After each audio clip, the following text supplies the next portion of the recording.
एक बार सर यहाँ नजर डालिए तो सही। पॉलीकैब डबल डिजिट ग्रोथ दिखा रहा है, राइट।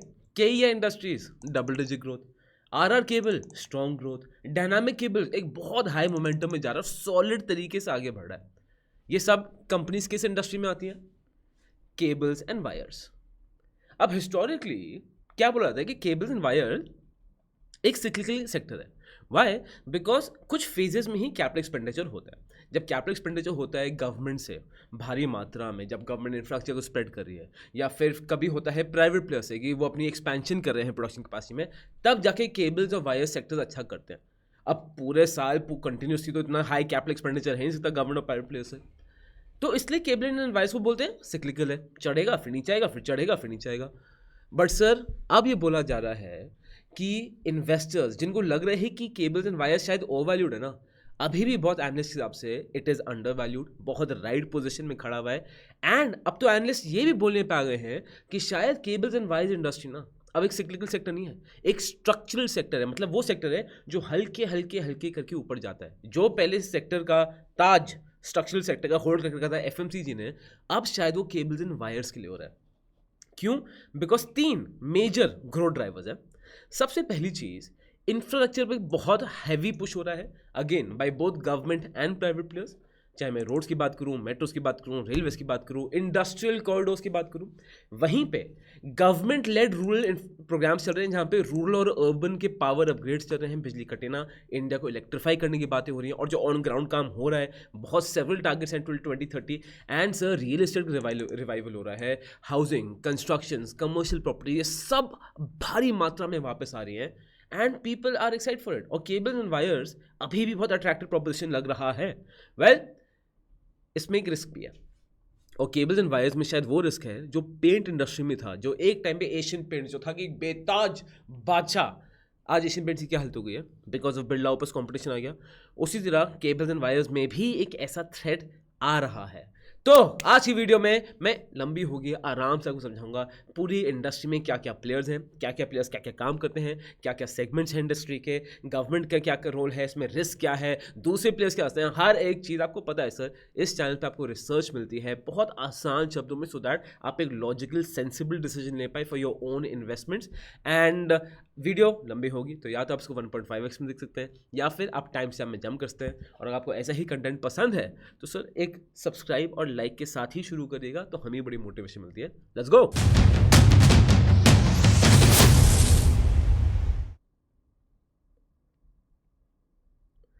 ठीक है सर, अब सबसे पहले शुरू करते हैं सर हम Q2 FY26 के रिजल्ट जो लेटेस्ट है, और आपको बड़ा मजा आएगा। अब ये देखिए सबसे बड़े players, Polycab India 55% quarter performance growth है। मतलब जो किंग था पॉलीकैब, वायर्स की बात करेंगे, पॉलीकैब एक बेताज बादशाह है, and it is carrying that same title.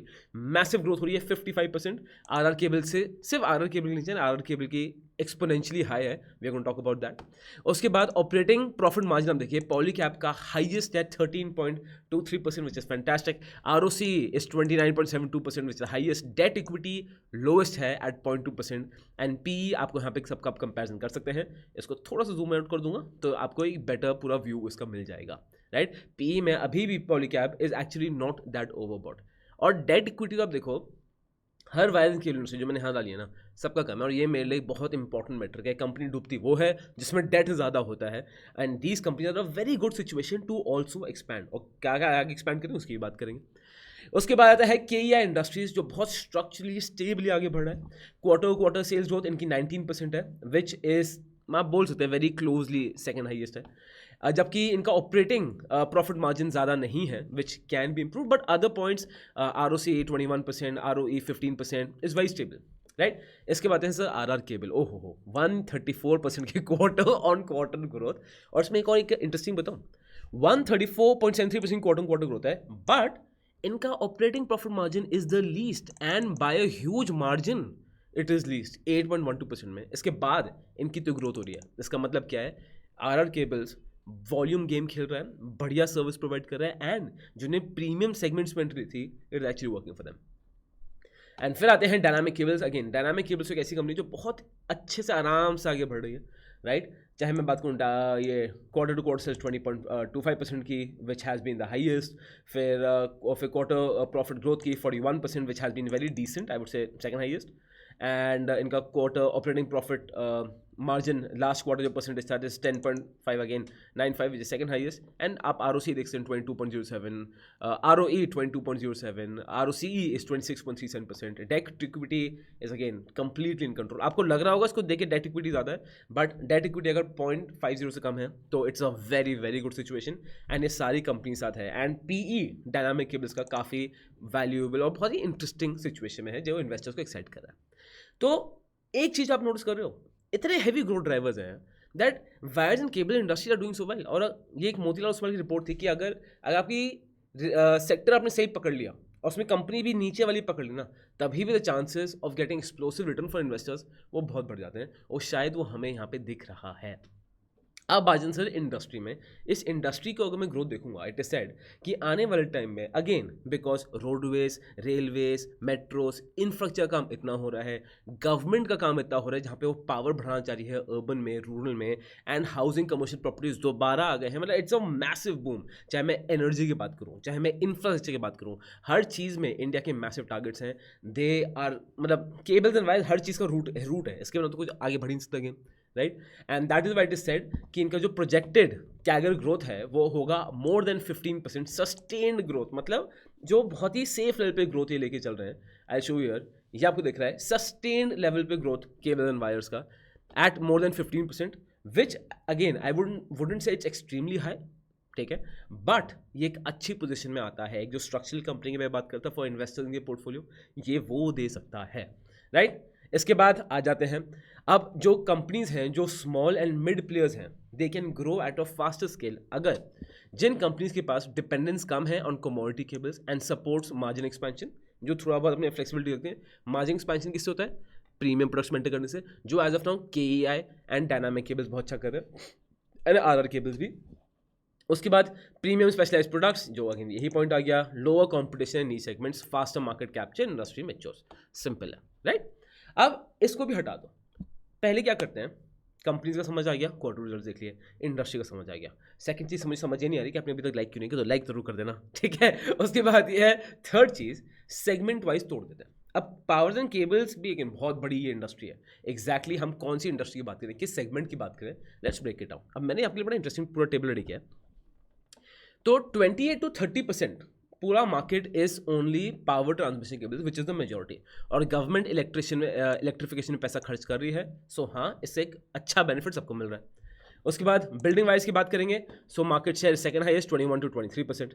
उसके बाद फ्लेक्सिबल केबल्स की बात करूंगा तो 9 to 11%, ठीक है। फ्लेक्सिबल केबल्स बेसिकली जो आपके मिक्सी के अंदर लग रहा है, इंडस्ट्रियल अप्लायंस बन रही है, जो पतली छोटी छोटी केबल्स होती हैं, जो फ्रॉथर खरीदो उसके अंदर लग रहा है, सो ऑल दो थिंग्स उसको बोलते हैं फ्लेक्सिबल केबल्स। जो इलेक्ट्रिकल कंज्यूमेबल्स, हम FMEG प्रोडक्ट स्पेसिफिकली उनमें लगता है, राइट। उसके बाद आएगा आपका control instrumentation cables, manufacturing expansion process automation upgrades, फिर आपका स्विच बोर्ड केबल्स 0.5 to 1%, ये नीश सेगमेंट है within electrical panels and control systems. And फिर दूसरे चीज़ आ जाएंगे जैसे telecom, automotive, EV, 5G, data centres, हर चीज़, राइट। अब टेक्निकली तो तारे हर जगह यूज़ हो रही हैं, तो this will give you a very good idea कि एग्जैक्टली कौन सा सेगमेंट है। तो अगर आप कंपनी इन्वेस्टमेंट के लिए कोई भी देखोगे तो you can consider this, right. उसके बाद है सेकंड प्लेयर्स कि कौन से भाई इस इंडस्ट्री में मेजर प्लेयर्स हैं। ये मोतीलाल ओसवाल की रिपोर्ट से मुझे मिला था। ये FY24 के हिसाब से इसमें डेटा है। सबसे बड़ा तो इस क्लियरली पॉलीकैब, जो एक सरताज बादशाह है, ठीक है, इस इंडस्ट्री का। फिर आता है KEI, then it's Havells, then RR Cables, Phenolix, then Sterlite Tech, Universal Cables, Paramount Communications, और आप देखते हैं ये अदर्स हैं जो छोटे सेगमेंटेड फ्रैगमेंटेड प्लेयर्स हैं, right. So this the situation, ये भी क्लियर हो गया। अब इसके बाद एक और चीज़ आती है, अब एग्जैक्टली कौन सी कंपनी क्या करती है, सो दैट आपको आइडिया रहे। तो आइए सर, यहाँ पे मैंने आपके लिए ये भी किया है, and I am going to spend a good minute here. ये कौन सी major cable companies in India क्या करती हैं, राइट। तो अगर मैं डोमेस्टिक केबल्स की बात करूँगा, हैवेल्स उसमें सबसे ऊपर है, फिर पॉलीकैब भी आता है। घर पे भी कभी भी कुछ काम होगा आप देखेंगे सबसे पहले हैवेल्स या पॉलीकैब भी आता है। फिर आपका RR cables, V Guard industry is good but it's not as उन लेवल पे नहीं है वो। फिर आते हैं केबल्स पावर, फिर Apar industries, Dynamic Cables, KEI industries, Diamond Power Infrastructure limited, ये आपको दिख रहा है। इंडस्ट्री केबल्स में you will see KEI, Hindustan auto, फिर हिंदुस्तान वायर्स, पॉलीकैब, यूनिवर्सल केबल्स, ऑटोमोबाइल में Motherson, precision wires, right. Optical cable जो टेलीकॉम की बात करूँ, एंड अगेन टेलीकॉम सेक्टर भी बहुत ब्रिलियंट है। टेलीकॉम सेक्टर में सर एफआईआई ने भर के पैसा डाला है। एंड अगेन आप यहाँ तो मैं आपको शायद दिखा नहीं पाऊँगा, वैसे क्यों दिखा सकता, एक सेकेंड रुकिए। I show you, and this video also you will really enjoy, ये आपको देखनी है, ठीक है। टेलीकॉम इंडस्ट्री को मैंने बहुत अच्छे से तोड़ा हुआ था इसमें। रुकिए,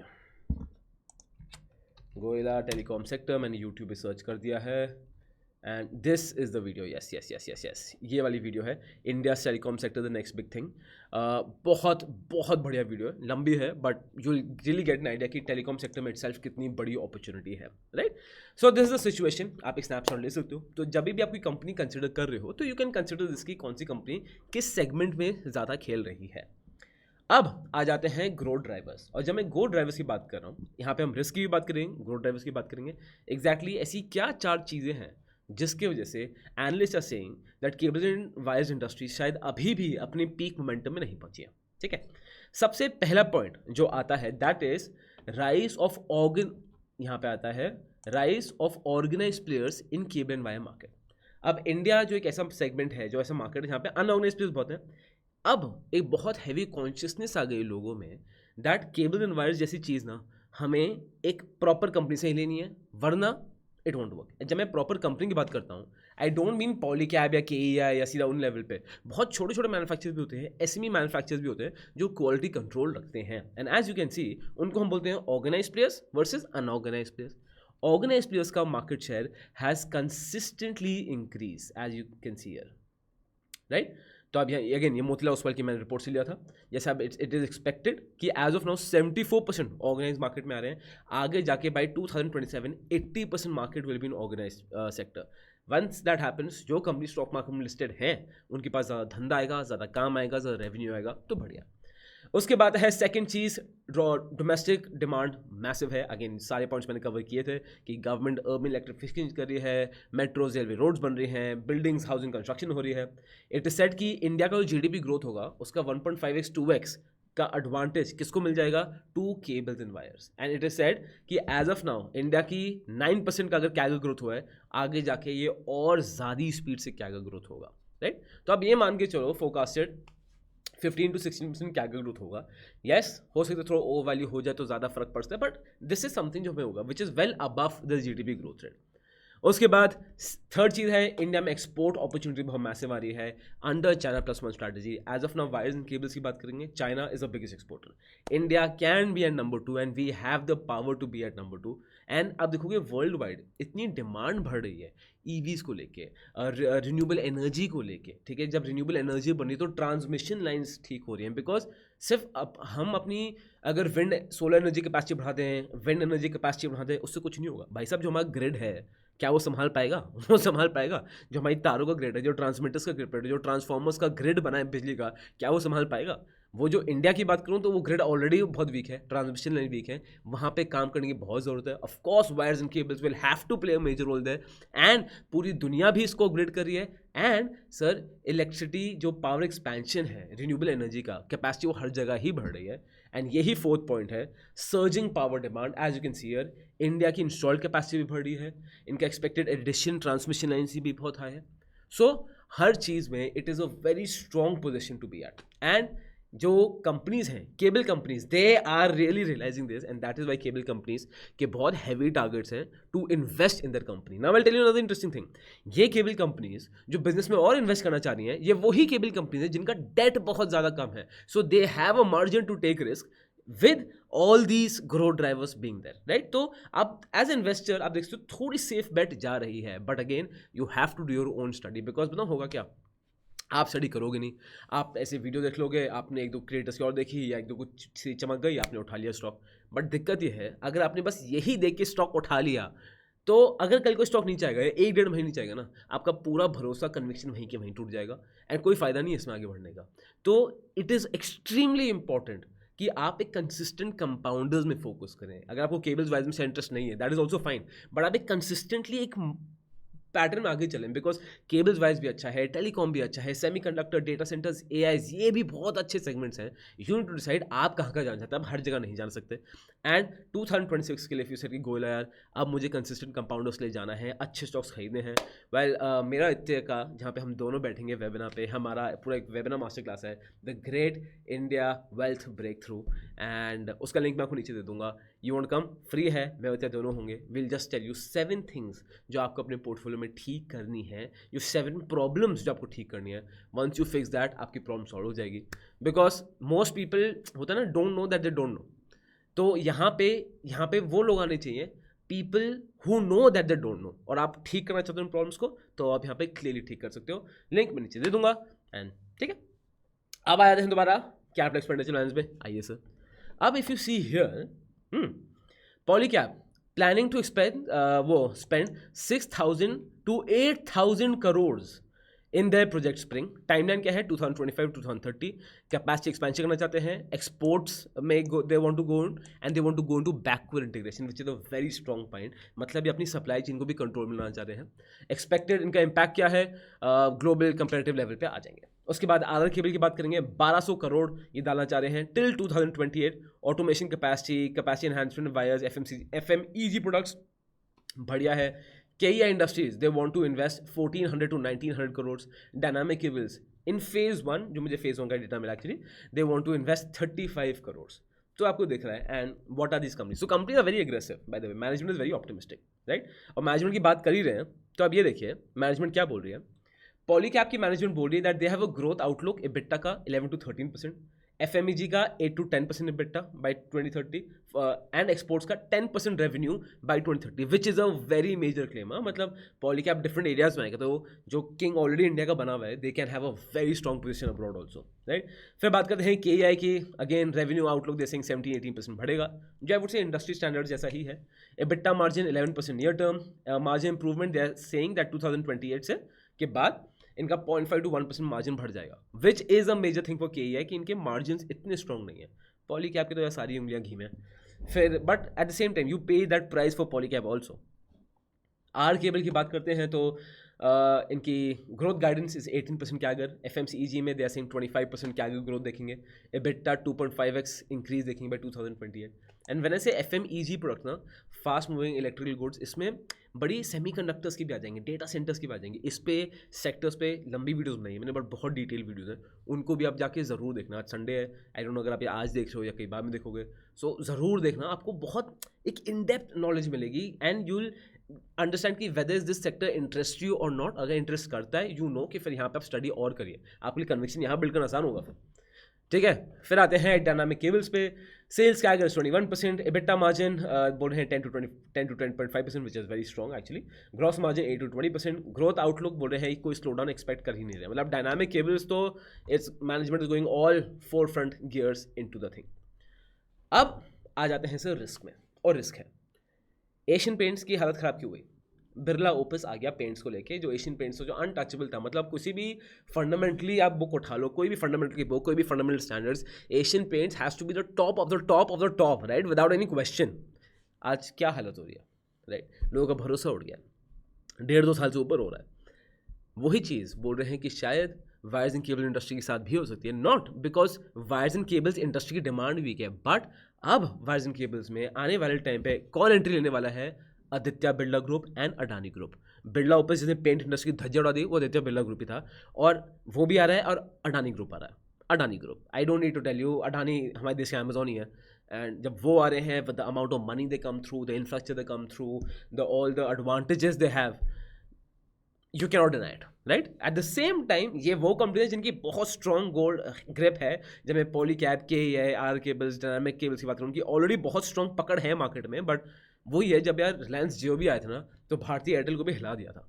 तो this is the thing, but ये बहुत अभी रिसेंटली नहीं आएंगे, they will come in the near या फिर थोड़ा long term, medium to long term future में। इट इज़ प्रोजेक्टेड कि उस टाइम पे आएगा। नियर टर्म तो दिखा रहे हैं कि इस कंपनी के पास जो वायर्स एंड केबल इंडस्ट्री में ज़्यादा इंपैक्ट नहीं आएगा। यहाँ पे मोड्स भी बहुत स्ट्रॉन्ग है। मोड स्ट्रॉन्ग किस लिए है?